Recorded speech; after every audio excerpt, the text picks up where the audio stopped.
आज मैं बता रहा हूँ कि इलेक्ट्रोकेमिकल सेल क्या होता है। इस 2 मिनट के शॉर्ट में समझो कि इलेक्ट्रोकेमिकल सेल कैसे काम करता है। आपके 12th और 11th के अलावा बाकी सब क्लासेस में काम आएगा।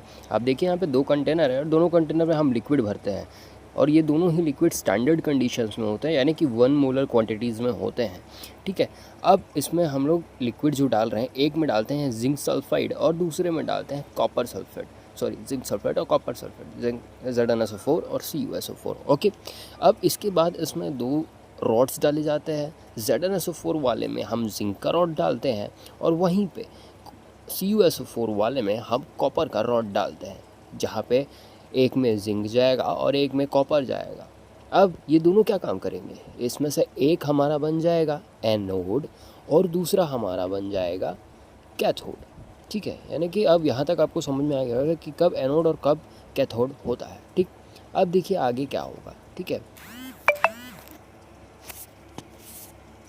अब मैंने जो है कैथोड तो डाल दिया, अब कैथोड क्या करेगा ये देखते हैं। ठीक है, अभी आप देख रहे हैं कि यहाँ पे एनोड और कैथोड दोनों हैं। अब आगे इसमें क्या प्रोसेस होता है उस प्रोसेस को मैं समझाता हूँ।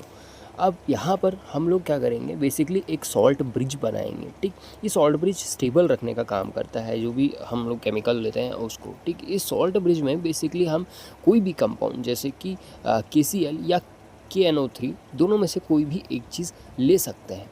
इसके थ्रू हम सॉल्ट ब्रिज जनरेट करते हैं। अब इस सॉल्ट ब्रिज को लगाने के बाद जैसे ही हम इसको कनेक्ट करते हैं वोल्टमीटर से, तो इलेक्ट्रॉन जो है एनोड से कैथोड के साइड बहना शुरू हो जाता है, यानी कि इलेक्ट्रॉन एनोड से कैथोड के साइड जाने लगता है और ठीक इसके ऑपोजिट डायरेक्शन में आपका करंट जो है वो फ्लो होने लगेगा, यानी कि जिस साइड इलेक्ट्रॉन होगा उसके बिल्कुल ही ऑपोजिट में आपका करंट फ्लो होगा। अब यहाँ पे देखिए जिंक में 2+ इलेक्ट्रॉन होगा तो वो इलेक्ट्रॉन को जो है लूज़ करेगा और कॉपर की साइड पे जाएगा, जिससे इसमें 2e इलेक्ट्रॉन जो है वो जुड़ जाएंगे। ठीक है, अब कॉपर में देखिए 2+ इलेक्ट्रॉन्स नहीं थे तो वो 0 हो जाएगा, क्योंकि कॉपर्स में से जो इलेक्ट्रॉन्स को गेन करने की कोशिश कर रहा है। तो यहाँ पे इसका एक स्टैंडर्ड इक्वेशन तैयार हो जाता है। इस स्टैंडर्ड इक्वेशन से हम इलेक्ट्रोकेमिकल सेल को स्टडी करते हैं।